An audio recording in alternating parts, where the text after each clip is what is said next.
Well, Friday nights, the floodlights, you hear us roar. You sing the town till their throats get sore. Take me back to El Paso. Yes, it's season 3, episode 40. It's the Louth Derby. I'm delirious after that one. To go through this match tonight, hopefully in an as upbeat a mood as I am, is Gally. Gally, how are you, pal? That is one of the best intros I think we've ever had on this show. And a nice I thought of that in the 2 minutes there while we were waiting. Look at Alan Gale and Mad for his pizza. Look, it's Mad straight for in. pizza. We're not even started, Al. Jesus Christ. Straight in, no kissing from Alan. Yeah, great night. Yeah, especially after last week. I will say we're probably going to have a potential shock tonight. I'm not too sure Sam Durant's going to win our man of the match competition. No, I don't. I would have been a distant fourth. But yeah. But I did think there was quite a few players up for that. Gally, just initial your thoughts on that performance tonight. Yeah, look, I think it's a bigger win than last week. I know we've gone 1-5 against Cork, but tonight I think the fact it's a Louth Derby, at Oriel Park, especially with the nice little video that was done on YouTube last night, probably added to a little bit of the intensity after the game if you see all the videos. But it's a massive win, much bigger than last week. Look, 3 points is great, but I think overall, the fact that we're 1-0 down as well, come back into it, made 2 changes from last week's skip, and I just think, overall, even regardless of it being Drogheda, the fact that we've, last week's probably, I don't want to say hammering of Cork, because Cork were really poor last week, but to cycle right back into that win from Monday night, to score 3 goals, although we've been 1-0 down, but even to come back from 1-0 down against our local rivals, local neighbours, I think that's a big win tonight. And look, a nice wee 6 points going into the next match, and a bit of luck over the next couple of weeks. The games haven't really gone our way tonight, but a few clean sheets maybe in the next couple of weeks might just squeeze in there, Chris. We don't want to be 4 minutes into a show talking about it, but you just never know. You just never know. Yeah, I think when you come off a good win like that, it's a bit to the ears, because like I said, Monday night, it's a great win, but you kind of don't know, is that our level? Are we back, back into a competitive cycle again as a club? But you're now thinking, well, that's 2 wins on the bounce. Yeah. Although two victories at home, but still you'll take two victories. And for me, like just the calming influence, and you mentioned there, those 2 changes. So back came Dickie Kelly and Robbie Benson, but just the calmness of Robbie Benson on the ball in a derby match is exactly what you need. And he absorbed it. He wanted the ball. He carried the ball when you need it. He was telling people where to come and go. And at times we've said we're in the middle of the park, as we just need someone who was comfortable on the ball, who would kind of, be able to dictate the pattern of play. And I thought Robbie, although playing at left back tonight, I still think he dictated a lot of what was going on further up the pitch, and just his calming influence and wanting to receive the ball under pressure and give the ball back to everyone's feet. Like, it just showed the difference of a bit of class like that. Yeah, I think we said it numerous times on this show, and on the ball, there isn't many better in the league in full flight with a ball at his feet. And even the fact that he's playing at left back, he's such an influence on the game. He's coming in field to pass the ball. He's dictating the play from the left wing.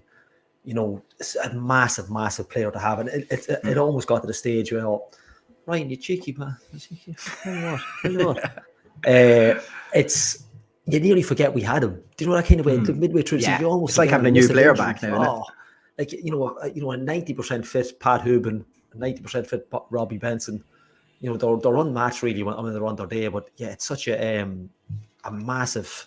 Like, it's just what Barry mentions there, but another player as well, Paul Doyle. He's immense. Paul Doyle had the game. He hasn't had his best game tonight, like that he's had for us. But it goes to the influence he has on the game. Like, he's such an underrated footballer. Yeah. Like, we mentioned this when he signed at Dundalk as well. Not to go off the Robbie Benson. The run of injuries has just hampered his progress, hasn't it? It's been crazy. And look, you couldn't make it up. I mean, we still have so many out injured as well. And but just go back to Robbie himself. He spent that long in the season. You almost forget we have him himself. John Mountney. These lads come back in. Keith Ward spent a bit of the season as well. You forget that these lads are available on the bench. And it's just nice to get him in. He's played his part now over 2 matches and going to Tolka Park next week now as well. And that you need these players. Ideally, you want him in the middle of the park, but I mean, he doesn't look out of place at left back. It's not where you want him as a Dundalk fan, but I mean, look, He's probably better. He's probably better than most left backs in the league on his day. It's a massive to have a player like that. But yeah, when Robbie plays in a position like that, you need players in midfield to step up and do the job. And like Barry's mentioned there, Paul Doyle for me was immense tonight. He had a fantastic match. Even if you take the goal out of it, I thought he was superb and really kind of flies under the radar there a little bit. Almost like Greg Sloggett did probably when he signed for us originally. I thought, Robbie, and just go back to Robbie, immense, absolutely immense. Robbie Benson on his day is it's unplayable in times. Like, he's a Rolls Royce player though, isn't he? He's top. Put him in any position, like left back, still dictates. He's so good on the ball. His range of pass, and he's so fast. He's so quick. But he's quick at going across. But he's so quick at the ball at his feet. Like, not skill level. He just seems to be marauder past people, and his change of pace is frightening. Yeah. And, when he's fit, he's at it. Yeah, look, he's fantastic to watch. In a tight, loud derby, Gally, you're looking for small margins, and let's face it, Drogheda were dealt a huge blow pre-match, so they get to the ground, and Conor Keeley goes out to do a bit of a warm up and does his knee in, and like that's, you think of missing Manny and everything else in their back line already this year, being kind of with his move on to Norwich. So really, Conor Keeley's been their linchpin in defence, and to lose him, and you're thinking a big, strong centre half, you're going to need that coming up against Pat Hooban, aren't you? Yeah. And I'm sure that's Kevin's plans gone. Yeah, that would have been the first thing that popped in. Yeah, dealing with Pat Hooban is the number one, regardless of players we just mentioned. Robbie Benson, Paul Doyle, I'd say everybody's, especially coming to Oriel Park on a Friday night in a Louth Derby, your number one issue is dealing with Pat Hooban and keeping him quiet. And that would have been a massive, massive. But I'd say you couldn't speak to him for the first. I literally went over and asked him for his pre-match interview, and he said, "Chris, you're going to have to give me a moment." And he just sat on the bench, kind of shaking his head, going, "All the plans, that all week long." That's it. Yeah, you've trained all week, and you always have a backup. But I mean, it's a backup. They probably similar to ourselves. We're down defenders. The backup you don't really want to use, but coming into a game like that to miss a player like that is massive, absolutely massive. It's the equivalent of us missing maybe Pat. I know we're down a couple of defenders already, so we're well used to it. But I mean, if we drop another defender tonight, if Brownlee wasn't to play, I'm sure Robbie Benson, I was just mentioning, could probably be the centre back, but it's such a massive, because we've got Pat Hooban on our side of the field, it's a massive blow for them. Look, touch wood, he's not too seriously injured. It's great for us, but I mean, just as a derby building up, and then you've later on Brennan going off as well. You don't want to see that in derby. You want to see these teams play. You want the best on the field at all times. As much as it's great at the time, you want to see these players play and get at each other. And it's a kick in the teeth for them. But they probably coped well up until till we got our first goal. They probably coped decently well with it. But from a Dundalk's point of view, I'm sure when Stephen O'Donnell hears that news, like you're just saying, like get the ball up and bully them now, because this is, when you think of the two central pairings at the start of the season, being Conor Keeley and Manny, so like neither of them are now going to be available for this one. Like, so you're just thinking like go at them, and I'm glad he did, and it can only be a boost. And like I say, it's the small little things you're looking for sometimes pre-match that's going to just give you that edge, and that's things could have gone, of course, even better. And I don't mean, so we start the game so early, beautiful cross in, Sam Durrant's underneath the crossbar, and you think in the worldie of a goal he scored on Monday night, sure, he'll just get a tap in, no problem. You can do the tap ins, but unfortunately somehow from underneath the crossbar, he managed to put that one over. I'm not quite too sure what happened there. Yeah, it seemed to, I don't know if it's got a slight deflection the way, but it even comes from kind of hip height, but it's almost slightly behind him. But even at that, like, Flano was saying, just let it hit off him. That's it. If he hadn't swung on it, just let it hit his hip or hit something, it probably just goes into the back of the net. It's just one of those things. He's probably tried to overplay it, and it's just such a pity. Like, I mean, because like you say, his goal the other night, he probably could have had more. He's had a decent game tonight as well, but yeah, look, it's just, it's such a pity. Like, I was up off, like, I was watching on the lap, I was sure it was in. Like, I couldn't believe. Like, I couldn't believe he missed it. Like you say, under the post. Never mind, an empty net. He was under the bar. And look, it's just come at him at a little bit of a tough angle. It's probably come in a little bit almost, it's at an angle, but almost slow, if that makes sense. That he nearly has time to set himself. Whereas if it's zipped in, it probably just hits him and goes in, and he lets it happen naturally. But he's probably just overthought it a little bit. I'm sure he'll be kicking himself into the next game. But yeah, look, that's And look, the way the Dundalk season's gone, more often than not, that type of miss results in us not getting any points from a game. But this is where we come into our own now since last week, and Yeah. we Well, like kicked straight on after from it. that, of course, you see Foley's one just rinsed right the way across the face of goal. Yeah. It might even nicked across a post, should I say, Yeah. on the way across. And you're starting to think, we've missed the sitter. Now they've got a chance. Is this the script? Because we know it so well. Yeah. I And think if Foley just looks up there as well, I don't think he takes a Hmm. look. If he just looks up, don't remember who the player is, but it could have been Markey coming in, maybe, I'm not sure, but he almost goes across thinking it might was get him a or nick off Rooney, I Sheps. think. All right, Could have been, yeah. Yeah. I think he's expecting maybe a nick off Sheps to go into the back of the net. I don't know, but yeah, look, up until about a minute later, we thought we got off lightly, but yeah, look, it's just one of those. It was just one of those first halves. Yeah, so you just mentioned the aforementioned Ryan Brennan goes off with it looks like a dislocated shoulder or injury, and Kyle Robinson, of course, another player who scores worldies, comes on, and in my own head I went, geez, we need to keep a look at him, because now you're kind of thinking big target man of Foley, and the player that's going to play off him now is going to be Kyle Robinson. But just another mix-up in defence. It's just sloppy goals we keep giving away. There seems to be hesitation from our defenders, even from Shepherd, just coming out maybe a little bit quicker. But the one person who does jump onto it was Kyle Robinson, and he just nips in between everybody else and puts it into the empty net at that stage. And he probably can't believe his luck. He's probably bearing down on goal that quick. He actually takes a little bit of a heavy touch almost as well. He nearly invites Shep out, but he just doesn't get there quick enough. And he just half a stride later, Sheps probably gets the ball. But he probably could have come out a little bit quicker. But there seems to be just a massive gap. It just opened up for him. I just can't remember the slight build up to it, but I know there's a massive gap between defenders. And look, you can tell that they're not expecting to get in. It's just a little bit of a miscommunication, maybe a bit of a dodgy ball. But look, he's took it really well. To be honest, it's probably all. I don't really remember too many chances that he's had in the game. He's probably really just taken that really opportunistic advance on goal, and he's finished it well. Probably his first two touches as well. Literally, he's amazing on the field. And when you consider the miss they just had a minute ago, he just went to sleep then within 90 seconds. And look, you get punished in games like that. Like where it was last week, the way Cork played, you probably wouldn't have got punished for that. Just the game that was in it. And I don't think they were ever pressing us for it as well. I think that's the difference towards you had that team. I think, in a derby, you're going to get that, like that aggression to go forward, take chances on mistakes, where that wasn't happening last week. So you kind of got away with it. But look, you're going to get punished in a derby match here or Weavers Park, for not for slips, just a little bit of hesitation with defenders. But for me, the gap between the two defenders was just frightening. Like he could have slowed right down, but look, it's thanks, Frank. We could ask everyone now. So Frank wants to know: does everyone prefer the penalty shootout or the crossbar challenge at halftime? So you can let us know in the comments during the show, and we'll see what it was.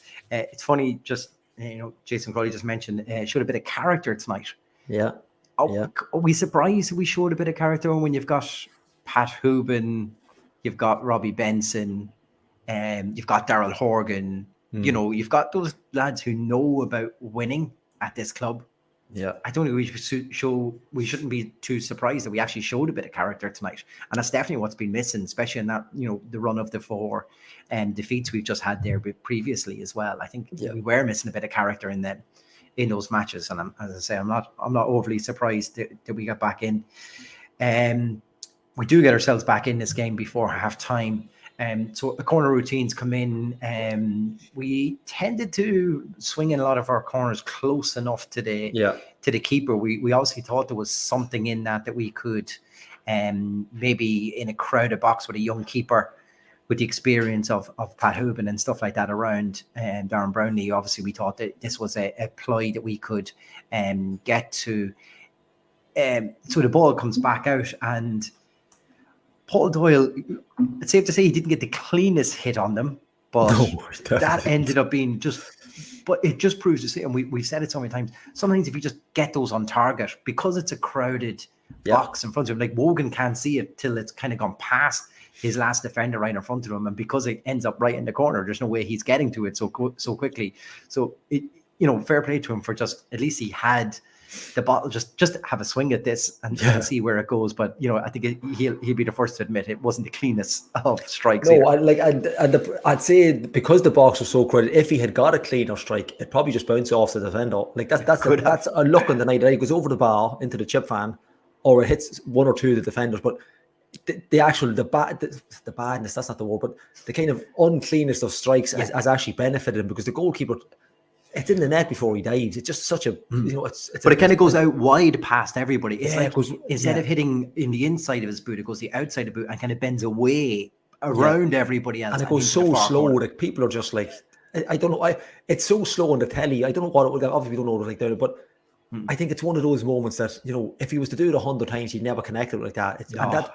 But sometimes you get your luck, you get your little breaks in games, and that's 100%. That's probably the biggest break they've gotten all season, because 9 times out of 10 you sky that, absolutely sky it, or it hits the defender and just bounces back out again. Or you might get lucky with a handball, but but it goes to show, though, sometimes you take your chance though as well. That's it, exactly. If you don't have a punt on that, we don't score the equalizer, we're probably not going in the lead at halftime either. Like, so it just goes to show sometimes just a bit of courage. And there it is again. We're talking about character. Colin Mullen just saying the same thing. A bit of fight there tonight, from this team, and he's probably right. It probably is a game we would lose. We go behind and we don't get back into it. But tonight we didn't. But like I say, that little bit of character. We talked about how good of a game Paul Doyle did have tonight, but to just go, you know what, I'm going to hit this. If I keep it down, keep it on target, anything can happen, and that's exactly what does happen. And it's a hit to nothing, because if he attempts to take a touch with it, he's going to get crowded out of it.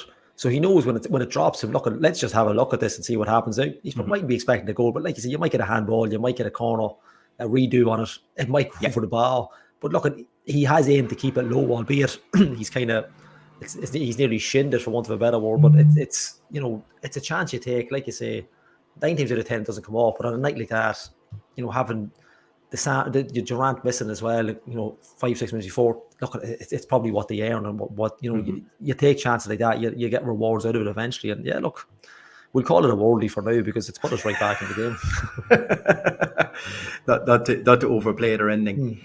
We're getting in at halftime on this. Then it's probably safe to say at that stage we're probably happy to get in at halftime. We're probably a chance to regroup. We've got the majority of the ball, and we probably just need to be taking a few more chances. There's nothing better than, if you're going to come out to start the second half, is to score an early goal. Once again, it scuppers any chances that the Drogheda have for any sort of tactical play they're going to come in for that, because that's the playbook gone out the window immediately from the start.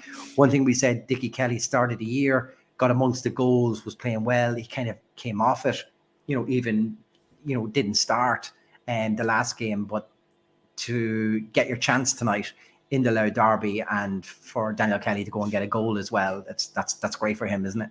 Yeah, and what I've been impressed with him tonight was, because he wasn't in the wing, he's kind of making those little bit of runs into the middle where you'd expect maybe Darryl Hogan to be over the last couple of weeks, or Pat Hubin. And look, it's a fantastic ball, and it's a great finish. Like, Dickie Kelly's one of those players that he almost has like a cult following now in Dundalk. It's kind of like the Keith Ward when he was years ago. Everybody wants to see him do well. And he's just that street kind of footballer, and just, it's exciting when he gets in the ball. Now look, at 50% of the time he either runs it out of play, or he skies across. But I mean, he's an electric player to watch when he's on it.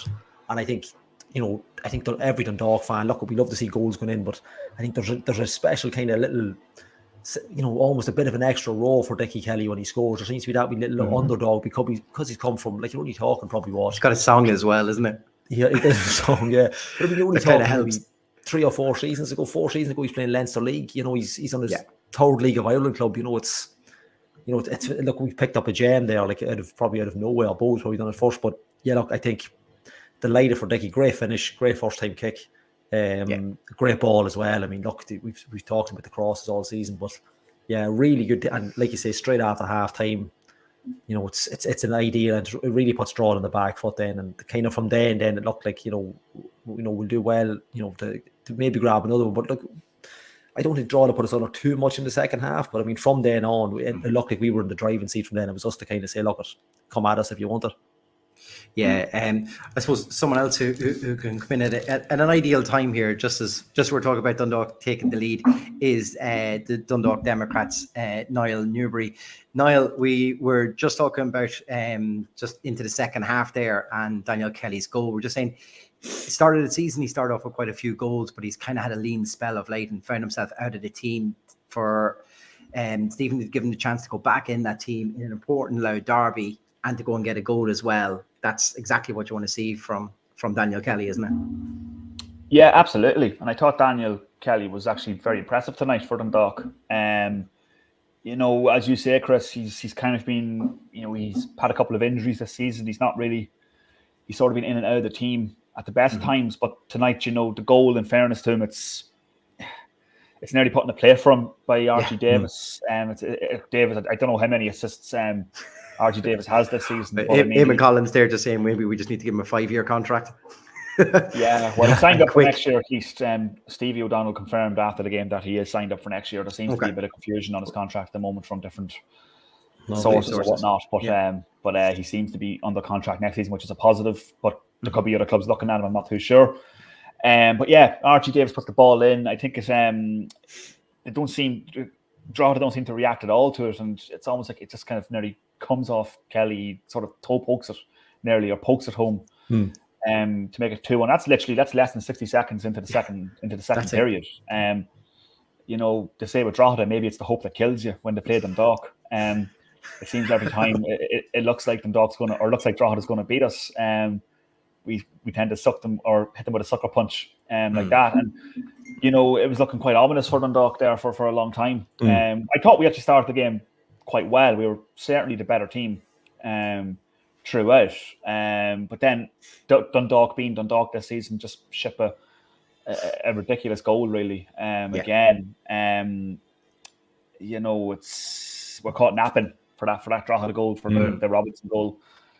Big time, and there's not one single player you could kind of point the finger at there. I think it's a combination of mistakes. So we find ourselves behind, and we manage to get ourselves back into the game. It's a lovely finish from Paul Doyle, by the way.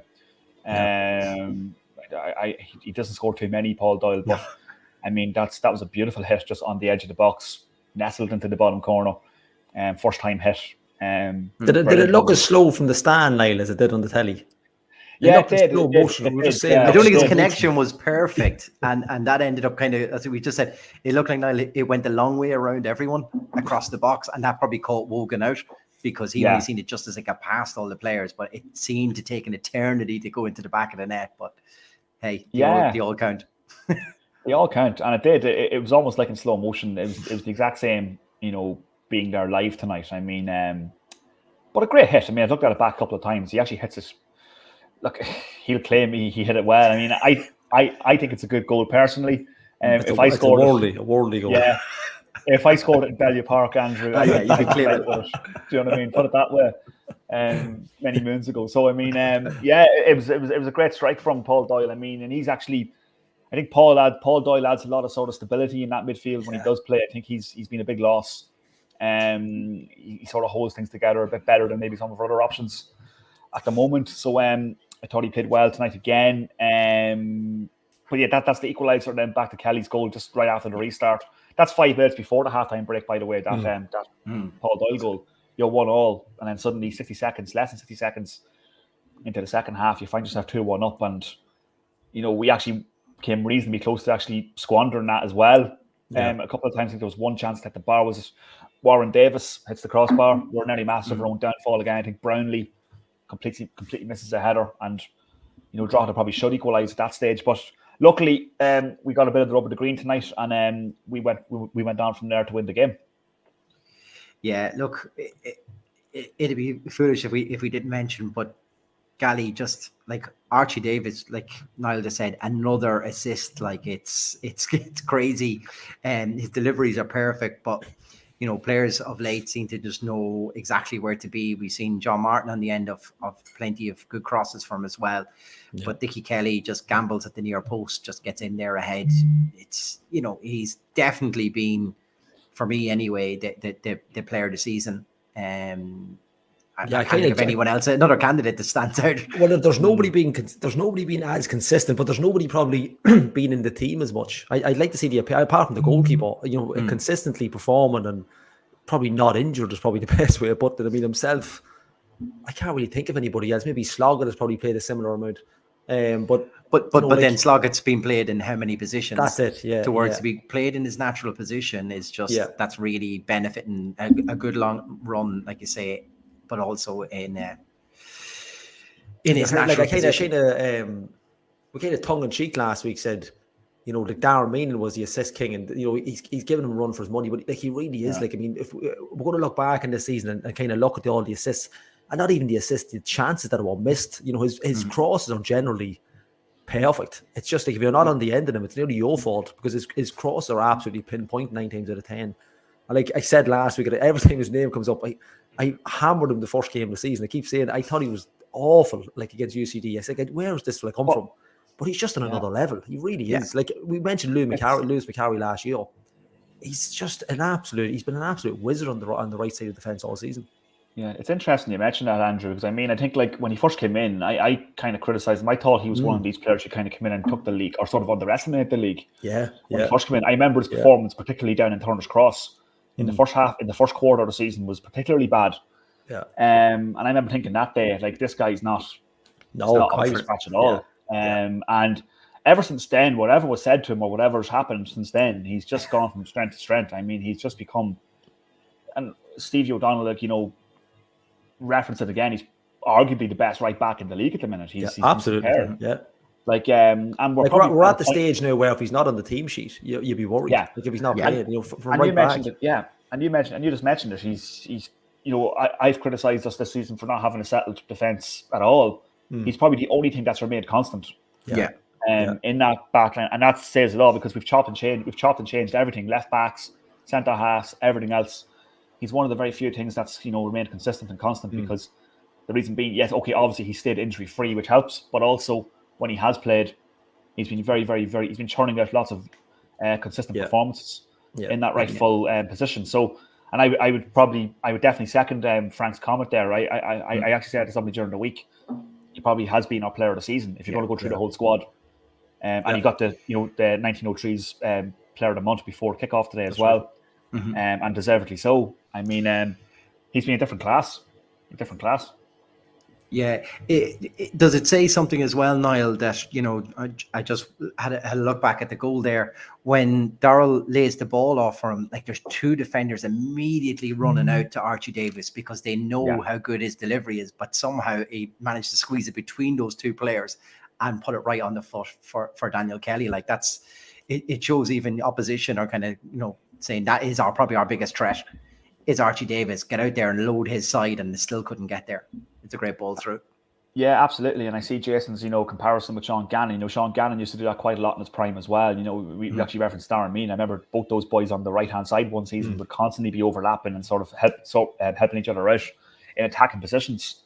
Archie Davis is probably not the best defender in the world, if that makes sense. But I think that you probably find that the best full backs aren't the best defenders in the world. Do you know what I mean? Like the best ones, I find, tend to want to get involved in the attack and play.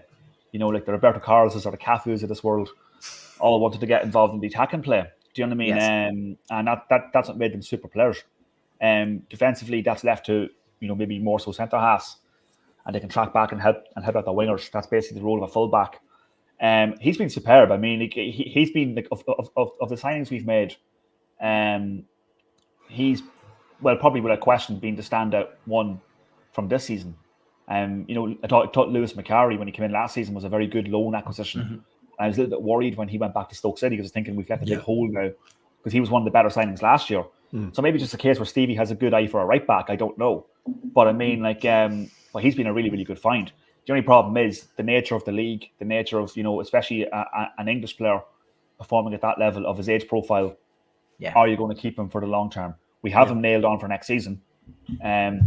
But there probably will be clubs looking at him, and that's something we're going to have to fend off as well. So because those kind of performances and that kind of, especially in the modern game, especially those kind of fullbacks don't go unnoticed. Yeah, absolutely. Yeah, and I'd say his stats and everything else are going to be jumping off the charts. So, like I say, we won't be surprised at all. Gally, we seen Stephen just past the hour mark kind of do a double substitute. So Yili Coco and Sam Durant come off, Muller and Ryan O'Kane coming in. For Muller in particular, I suppose the good news is it kind of freed up Robbie Benson to get more into the middle of the park. But now we were just talking about Robbie Benson, and just literally can put him anywhere. He's just absolute Rolls Royce of a player. But it's good. I mean, I've seen Muller doing a fair bit of a warm down session after. He's obviously not 100% fit, but still to be able to get 30 minutes into him is ideal, because we're going to need players before the end of this run in as well, aren't we? Yeah, you've got like I think we said this around this time last as well. You have like a mini league now, and it's not even really a mini league. It's just kind of like the next game's almost like a cup final. That game against Shelbourne now is coming up, so you're going to need players who are fit. I actually kind of thought Muller would have come on and maybe slog it with him, but like you said, to free up Robbie Benson, like he was a nuisance for Drogheda at left back, but to free him up and give him that bit of a role further up. I mean, to have that, not a luxury, because it's only, it's only 2-1 at the time. It's tight. Even a 3-1, it's probably tight in places. But it's just to have, Stevie loves a double substitution, but 9 times out of 10 it goes wrong. It doesn't really work. But I think there were shrewd operations tonight with the substitutes.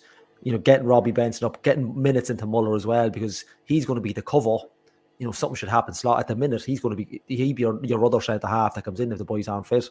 So yeah, it's a nice little thing to have, to bring him in, and you're going to need minutes in these lads. But like Shelbourne's going to be a tough game next week, and like touch wood, the likes of Archie Davis has got to start, but Muller's your next in line, so he needs minutes. Just you got to be thinking ahead all the time. But it's probably even when you think about it, it's probably a brave enough substitution to make, to bring Muller on, like you say, having the warm, they're not fully fit, even at that result, the scoreline the way it was. But I just thought Stevie obviously saw an opportunity to free up to get another player into the middle of the park. Ellie Cook had a good game as well, and it's just nice that we're able to make these free flowing substitutions where it's not like throw them on and try and get something, because that's the way it was at the start of the season. Like, let's get these on, anybody to grab a goal, anybody get a sniff, and now they're a little bit more structured. But yeah, look, that's it's nice to just have that option, and we're going to need these players coming in. We're going to need minutes in them as much as we can. Yeah. Now you just mentioned we left the door slightly ajar, is one way of putting it, for Drogheda to come back into the game. Another Davis, Warren Davis this time. It just seemed to be a bit of confusion in the back line again, and this time it just kind of bounced off the top of the crossbar. Yeah, it was it was a real let off, Chris. I mean, I think it's a Conor Kane, who actually is a decent player, and maybe somebody a left back who's out of contract, and maybe Dundalk could look at perhaps in the off season. I don't know, but I mean, it's his cross. I don't know what happens with Darren Brownlee. I think Darren Brownlee, I know he got a head injury as well throughout the game. Not sure if that was a factor, but he seemed to be off the pace tonight for whatever reason. I mean, there was another scenario where I think he gives the ball away twice in one attack to Adam Foley, and again, it's another let off. Luckily, Shepherd was able to draw. It was actually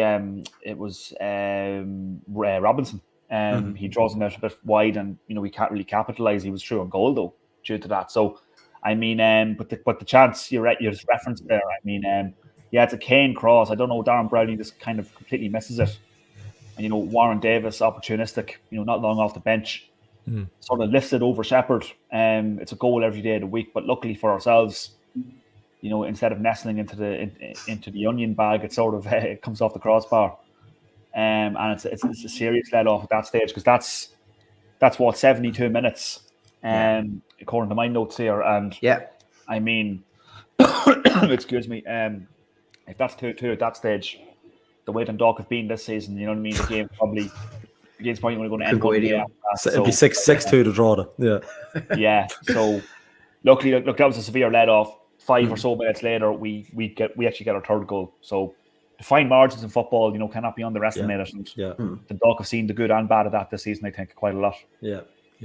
And Niall, I suppose the one thing that we've definitely benefited from Darrell Horgan coming back is it's another man who's good for an assist. We've seen him, assist on Monday night and score, and it's another assist direct from a corner. That's right, yeah. And I think it was actually the chance that yielded the corner was actually it was a Horgan cross on the right, I think, and I think it eventually falls to Hoban, who sort of turns a couple of, or shows great composure, and then his efforts eventually blocked out by, I think it was Jamie Egan. The resultant corner this time taken from the left again by Horgan. Was headed in the back post by almost trademark style at this stage by Pat Hoban. Darrell Horgan, he's obviously come under a bit of criticism. We probably haven't seen the best of him, or certainly vintage Darrell Horgan since he's come in. I think it should be noted that he hasn't actually played that in the wing at all for us. He's been playing in that number 10 in pretty much every game since he's come back. Even tonight you got Durant, who was superb, and Daniel Kelly out in the other flank. So Darrell Horgan's played in the number 10 role. So that could be obviously just the fact that he hasn't really had much of a pre-season either. We probably haven't seen the best of him, but you can see those snippets of quality in different spells, in different games, that maybe we will see the best of Darrell Horgan next season when he's got a full pre-season behind him. Because you can see that quality still there. Like, he has that quality, and I mean, that could be a fitness issue coming in halfway through the season or something. I don't think Flano's not a fan of him playing at the 10, obviously. We did. That was the question we raised when we did hear the rumours. I think it might have actually been ourselves talking the last time when we first heard the rumours, Niall, and we didn't know where. We kind of thought one of the wingers might make way, but at the same time, we didn't want one of the wingers maybe, so we kind of maybe thought the 10. But look, I kind of thought it would be ideal situation when they play the 10. I think he can be a little bit lost in games. Yeah. I mean, look, Darrell Horgan, full flight on the wing is really where you want him, but then somebody's got to make way, I suppose. But it's kind of squeezing him in, isn't it, Niall? Yeah, I definitely concur with yourself, Andrew, and John's comment there. I think if you want to see the best of Darrell Horgan, look, I understand why Stevie might wants to maybe mold him into that number 10 kind of player. But I mean, like, you think of Darrell Horgan back in the day, I mean, and even Hibernian and other clubs in England. I mean, like, that he's at his best out in the flank, like. And even like today, like some of the things we just mentioned today about them, getting those crosses in, you're only going to get that on a consistent basis if you're playing out in the flank. I mean, you're not going to get that playing number 10. I don't think he's best suited for that role. But it just appears that Stevie O'Donnell's obviously fixated on moulding him into that kind of player because he's played him there every game since he's come in. So it doesn't seem to be changing anytime soon in terms of what the plan is for Darrell Horgan. Could have changed next season, I don't know. But I personally would rather him out in the flank, to be honest with you. Yeah. Gally, like he was substituted in for John Martin shortly after, and Alfie Lewis came on for Paul Doyle. But that was Darrell's 500, I believe, career appearance. Like, that is impressive, and you think, like I said, how well he played with us, and then his career over in England then as well. Like, so there's plenty of miles in those legs as well. So I'm sure playing number 10 isn't easy with that many miles on the clock either. Yeah, look, like Niall said, I mean, like, his best position is out there. I mean, you forget how long it's been since he played at Oriel Park. You think he's only been gone a wet weekend. Like, he's been gone. I think it was 6-7, was it, Niall? I can't remember at the start. He's been gone a while. There's so many clubs. And look, it's not that long ago he's in the Ireland setup. I mean, we're only talking probably 18 months ago. He was on the pitch for Ireland with Jamie McGrath and the likes. But look, Darrell Horgan, I'd play him anywhere apart from where Archie Davis is. And yeah, Flano's right. I mean, we had this debate. This went on when we were dreaming about Darrell Horgan, not really thinking we were actually going to get him. And you kind of thought, in the 10, it'd be ideal. We were thinking, he might be a little bit slower now than what he was. But even a slow Darrell Horgan, we'll take it. Do you know what I mean? Like, he's quicker than we probably thought he would be. So I definitely think I'd like to get a look at him have a proper run at him out on the right.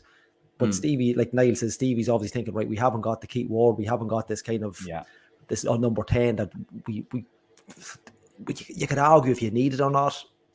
with the likes of Alfie Lewis, I think Alfie Lewis is better going. He plays a little bit too deep for me sometimes. O'Malley's not really getting the running that he might have been, but it's a nice option to have.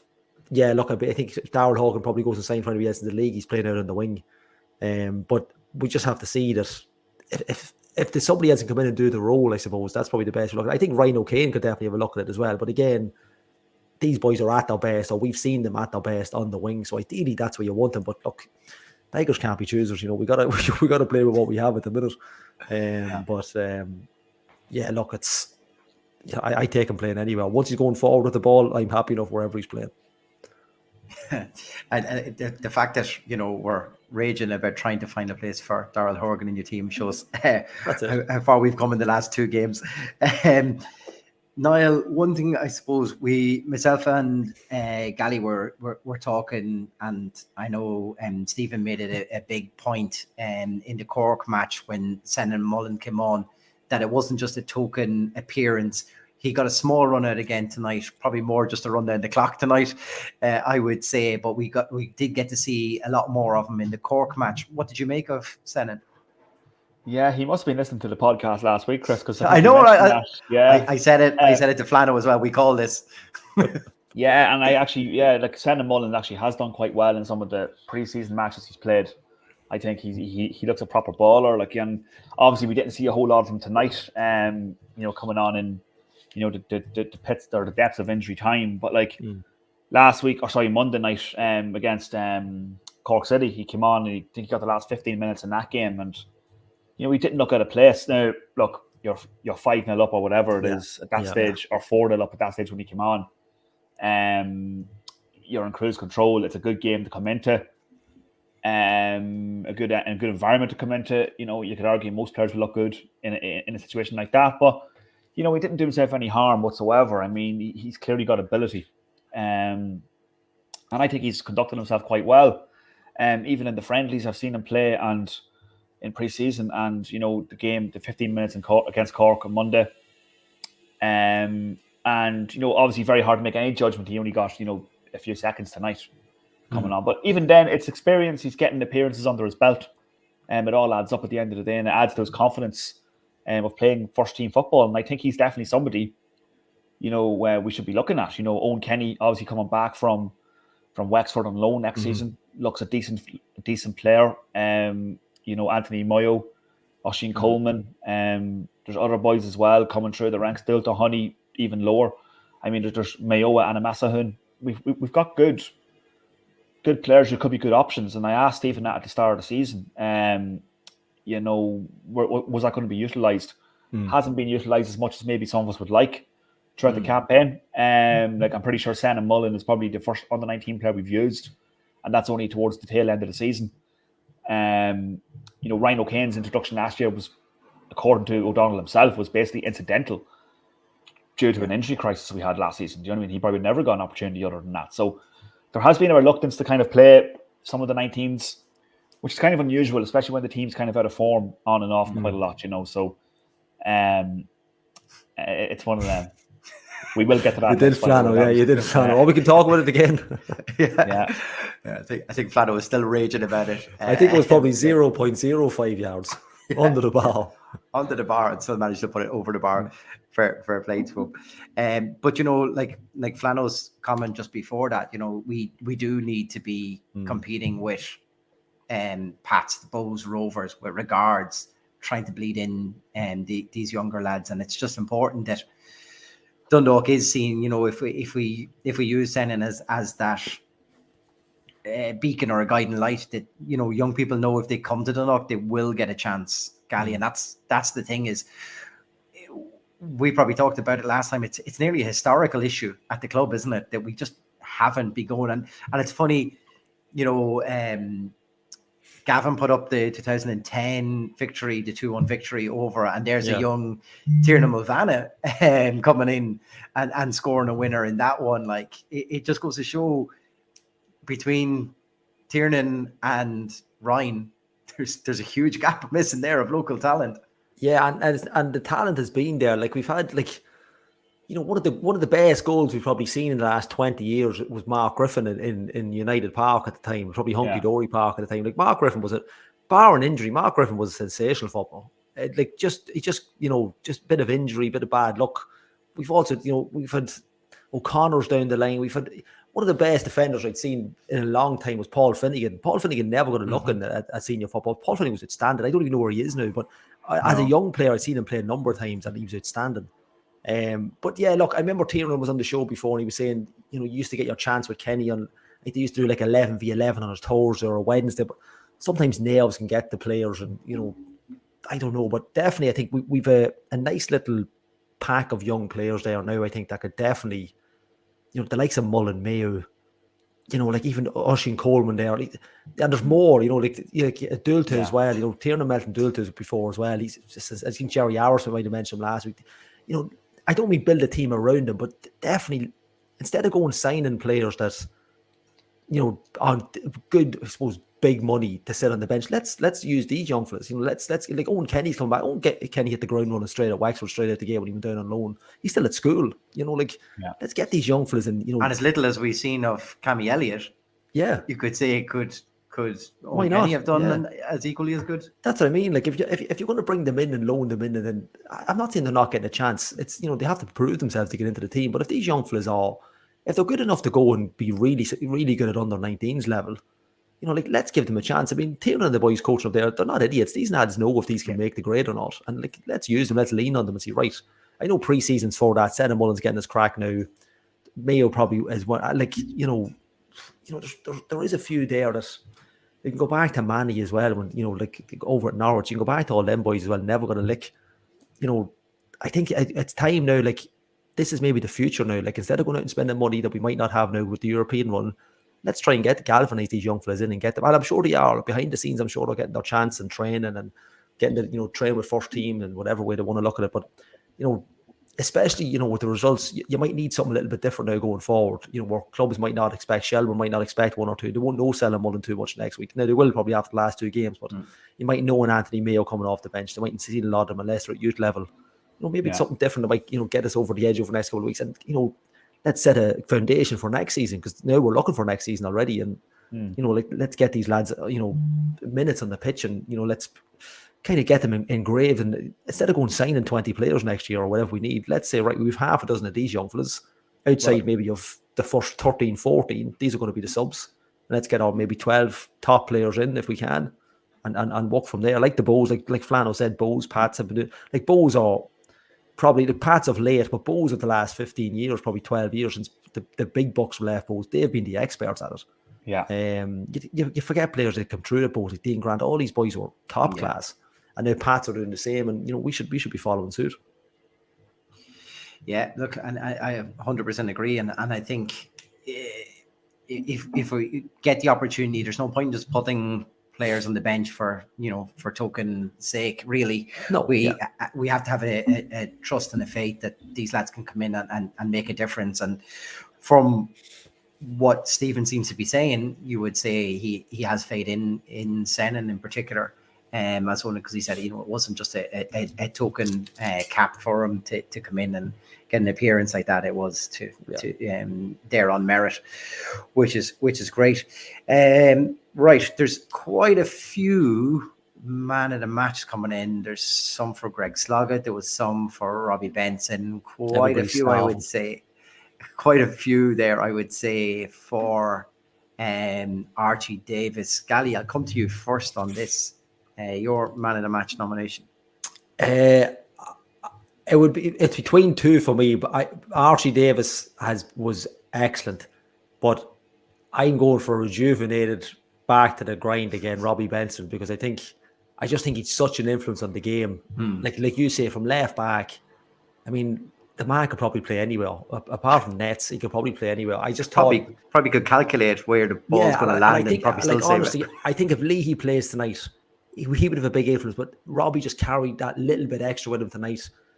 And look, Archie Davis has been excellent. I think Durant got man of the match up in Oriel Park. I think he was okay. I don't think he deserved it. I don't think he was better than these two, but I'm going to go with a wee bit of a left field there and go with Robbie Benson. Niall? Yeah, I mean, Archie Davis obviously superb again tonight. Took Greg Sloggett in an unnatural position. Yeah. Put in a very good performance, as did Robbie Benson. Sam Durant, I know he did get the man in the match, and he was very, very impressive. I thought particularly in the first quarter of the game. Barring that miss, obviously, that I'm sure you've already mentioned. Daniel Kelly had a good performance again this week. But for me, my man in the match is possibly another left field answer. I'm going to go with Paul Doyle.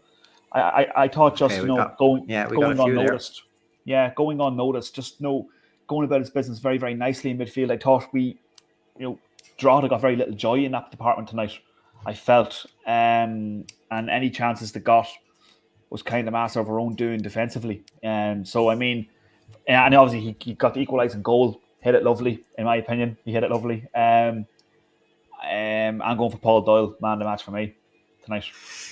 Right, I probably how did I get left with the casting one on this? I think I did come in at the start of the show with a lot of praise for Robbie Benson, so I might double down on this, but we could give this to Jason Crowley only for the simple fact that he also mentions Paul Doyle in this one as well. So just saying, if he could stay fit, he'd be immense, as he has been for the past 2 games. But Robbie Benson oozed class tonight and was a leader all night. So Robbie Benson is man of the match. So congratulations, Jason. You are a winner of our 15-inch Tony's Pizza from Tony's Pizzeria. So you can have that on us. And I thought Flano was berating me there for a second when I looked at that comment. I was like, wait, what?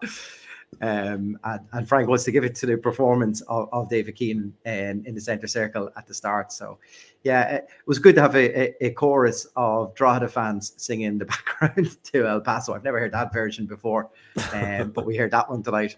That was interesting. Just a quick wee shout, I suppose. The 120 years celebrations for the club kind of kicked off tonight. We've seen a reintroduction of a halftime competition, which I think is more than welcome as well. It was a penalty competition tonight for it. We obviously had David Keenan's performance as well. It's just good to see, Niall, the club back doing things like this again. I know the 1903 kind of took a break from the crossbar challenge just to have a look at it and see if it was working, but I think there's definitely a gap to do something there. Yeah, absolutely. I mean, keeping people entertained, making it an event as opposed to just a game of football itself. I mean, like the halftime competitions have always been, I know a lot of people sort of missed that when it kind of went. It kept people kind of entertained at halftime for a multitude of reasons, I'm sure. But I mean, and obviously Dave's performance as well prior to kickoff. I got speaking to Dave before the match. He's doing quite well for himself these days, which is great. But I mean, you kind of want to see more stuff like that. Do you know what I mean? You really do. I mean, there's so many options to kind of make it more of an event for people. Oriel Park, is obviously it's a decrepit venue. We all know that, but that doesn't mean you can't have things like you had tonight on a more regular basis. You can still make it fun for people to be at Oriel Park. And make it more of an event. It doesn't have to be just a football match. You know what I mean? There can be loads of things that can be going on. And I know the 1903, in fairness, have been working hard behind the scenes to kind of get some of that stuff organised. And the 1903 did organise, Dave having his performance tonight as well. And obviously the reintroduction of the penalty challenge as well. So I mean, hopefully now next season, we've obviously only got one more home game left. That's Bows, or not Bows. It is Bows. Sorry, it is Bows. Yeah. So that's our only home game left. I'm not sure we're going to see it in there, but I think next season now it's kind of see what we can do for next season. I know it's probably mentioned here. It was definitely mentioned at the AGM as well, possibly even getting underage schoolboy teams playing at halftime. You see it at a lot of other grounds and girls across the country and girls. Yeah. So of course. So I mean, that's like like it's an event. That's the way. I know Drogheda be well known. They would always have the mini games on and stuff, and it's great to see kids because look, there's a lot of kids never been in Oriel Park. Like unless your parents go, you don't go. So it's great to get it's nice to get them involved. But even the There's not a lot flag to it. bearers at the start, Gally, you would have seen on the stream, like just as the teams coming out, like you know, Drogheda do that even very well, where they get local teams up and they all wave flags just as the teams are coming out, and the players give them a high five. Like not everyone could be a mascot, Well, but could you be a flag bearer? Of course you could. You could ask the local club. And I know at the AGM it was mentioned at the start of the year as well. I mean, like even tonight when we're getting post-match interviews, you know, there's any amount of kids, you know what I mean, getting autographs and photographs with the players and stuff. You know, you could even organise some sort of official, because not everybody knows where the players are going to be coming out or where they are. So I mean, like you might only get a handful of kids, you know, after every match, kind of hanging around those areas. But I mean, even do like organise a meet and greet thing or whatever, even if it's during the week. I don't know. I mean, just more accessibility for people in the community to kind of, you know, bring the club to them, so to speak, and you know, make it a more enjoyable experience and a more immersive experience for people, you know. I just think this is just it's something that helps the club get you know, keep within its community roots, which I think is always important. And I think if we can rotate it around between no, it's not, Flano. It's not. I can clearly say it's definitely not. But you know, I think that's just important that we get back to that. And I just think, you know, I just thought that flag thing there tonight, I just thought that was brilliant, really good. And I know Orla Crilly put out thing, you know, asking could you get any young kids in to wave the flags just as the team going on. But why not just get local clubs to do that each week? A couple of them and make a real because not everyone gets to pay, you know, be on that pitch in front of nearly 3,000 people. Like there's probably kids that'll think, wow, this is amazing. Like there's just a chorus of noise came out there that, you know, they may not get that again. So just to give them that opportunity in Oriel Park, I think is like it doesn't even have to be a game of football. It can be like you know, bring up the like Jason mentioned they're under nines. Get a couple of teams from Glenview or pick a team every week and say, right, you're under 11s from downwards or whatever it is. Yeah, they just go do a lap of the field. You know, whatever it is. You know, it's so simple. Don't need to play football. Just get them in, because you look at the Aviva last week. I know that we're comparing, you know, chalk and cheese here, but the amount of clubs that went to it, even from Dundalk, like the Bells were at it, Glenview, EMU were at it from Laytown. I think Rock might have been at it.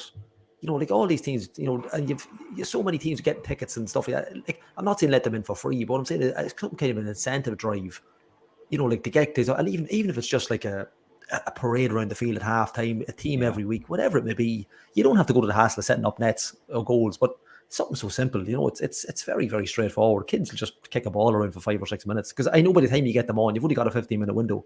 So by the time you get them on, get the game on, because I know we done it one night with the league, the Loud School Girls League. So by the time the game was on and goals were set up, you only got maybe 6 minutes of football. But like 6 minutes is a long time to a kid on a surface to go where you're. Of course it is, yeah, massive. Yeah, enough to hurt their ankles on that surface. That's what you're trying to say. No, okay, took it up wrong.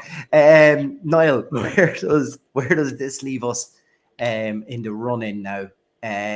Tonight, unlike Monday night's fixtures, everything kind of went for us. This kind of maybe kept us within the running. Is that fair to say? You know, we're still just 4 points off, or 3 points, or 3 or 4 points off that fourth place. Yeah, I think we are. I think we're just going to get the table up here now. Sorry, we're still we're 3 points off that. Better. I'll try to get it. Yeah, should have we're done 3 points off that. We're 3 points off that fourth place, which is a potential backdoor route into the Europa Conference League next season. I mean, these two games were always going to be important. I mean, like obviously after the disappointment in Inchicore, which followed on from this disappointment in Galway the week prior in the Cup. I mean, you always felt these two games in Oriel this week is going to be a real, like, is this even going to peter out and just end with a whimper? But it hasn't been the case. We've got 6 points from 6. You know, I did say to Stephen after the game tonight in the post-match, I said, 7 days ago we were sitting in Inchicore and it was all doom and gloom. Suddenly, 7 days later, you've had 6 points, 8 goals, and 1 conceded since then. So, I mean, like, it's taken a... Look, it's still an uphill battle, and a lot needs to go in our favour if we're still to get Europe. We've got 4 games left. The fixtures are, reasonably favourable. I mean, you've still got Shelbourne away next week. In fact, we play Shelbourne and Bowes. I think that's a big. It's a big pull, that, isn't it? So, like, it's all to play for in that regard. And then obviously you got Sligo, who are in holiday mode, you would think at this stage, and UCD, who are already relegated. So, I mean, there are 2 games you'd like to think you can get points in as well. So, I mean, it's all to play for. Like, the only problem is, fourth mightn't guarantee Europe. I still think third place is out of reach. Yeah. Completely for us. Fourth place is probably as high as we're going to finish now. But at least if you finish fourth, you're giving yourself a chance, because Pats will probably be the favourites to win the cup. And that's not to say they will, but it's our best chance. It is our best chance, and we have to hope, Chris. So I mean, look, give yourself a chance. Anything can happen in football, and I mean, as the old saying goes, if you aren't in it, you can't win it. And I mean, it's, in my opinion, it's all to play for. But look, a fourth place finish should certainly not be snuffed at anyway. I mean, it would still represent an okay season. It would certainly look a lot better than finishing where they are now at the moment, on paper at the end of the year. So it could be a big factor in terms of what the wider review of this team and Stephen O'Donnell and all that stuff is at the end of the season. So fourth for me, I think obviously go for it and just see what happens in the cup final then, basically. Gally, obviously they've hit a bit of a hiccup tonight, losing to Shamrock Rovers, but Damien Duff's Shelburne / Hull / whatever they are these days, it's going to, the last time we went there, we talk about this, probably one of the most frustrating matches to me and you bring up all the time, was that game in Talca that we had umpteen chances and just wouldn't really carve out a clear-cut chance until Tulloch scored. I suppose he kind of took it on himself to get us back in that after conceding a penalty before that.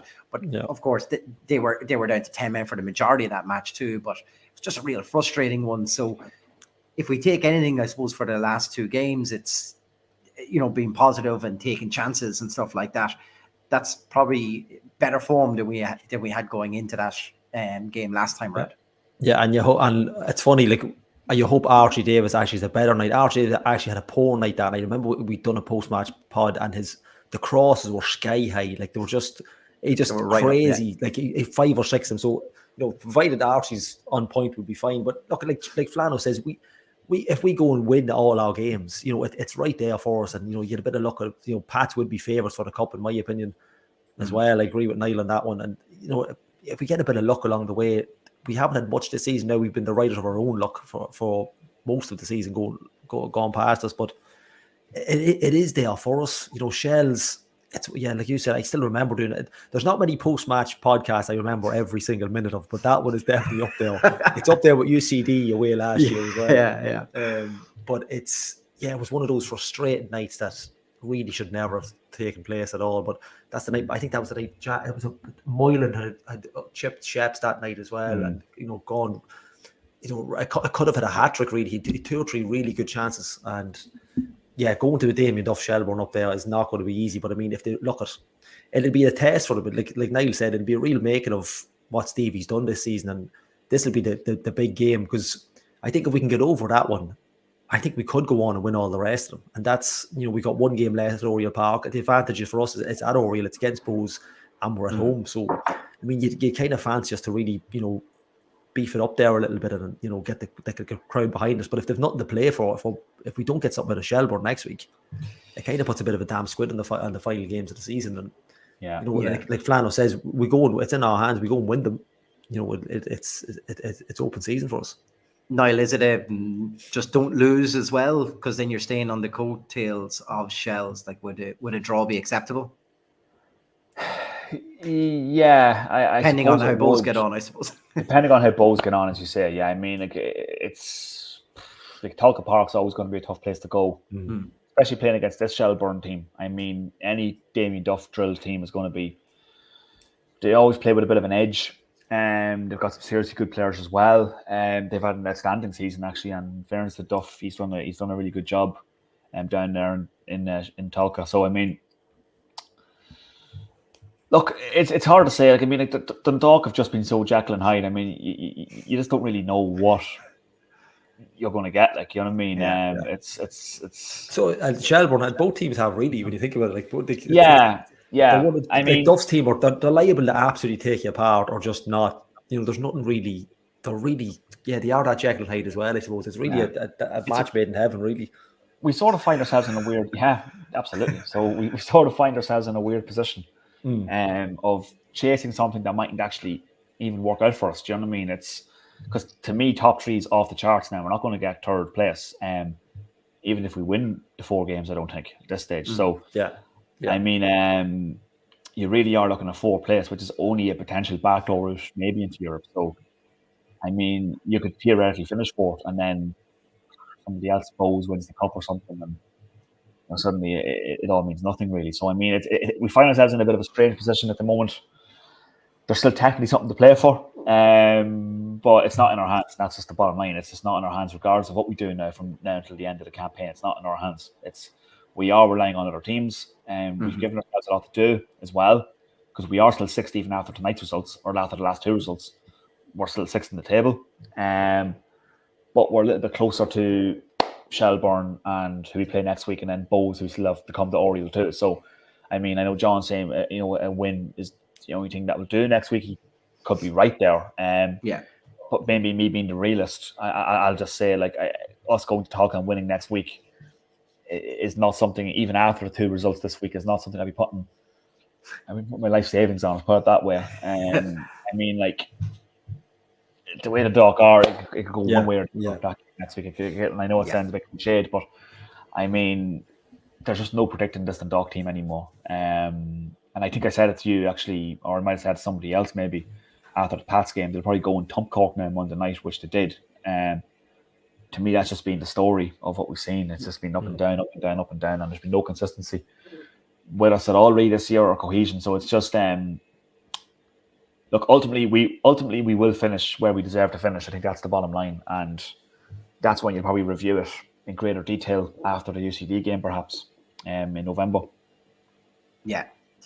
Yes. Look, the fact, lads, we've gone into dreamland again on this European thing is ridiculous, because about 2 weeks ago I thought we were done and dusted on this, and I thought we were just going to coast for the remainder of the season. So it just goes to show what. We know nothing. If you go and we know nothing clearly, but also if you just go and put in a performance and pick up the 3 points, anything can happen. You get a swing of a Monday night where fixtures go for you.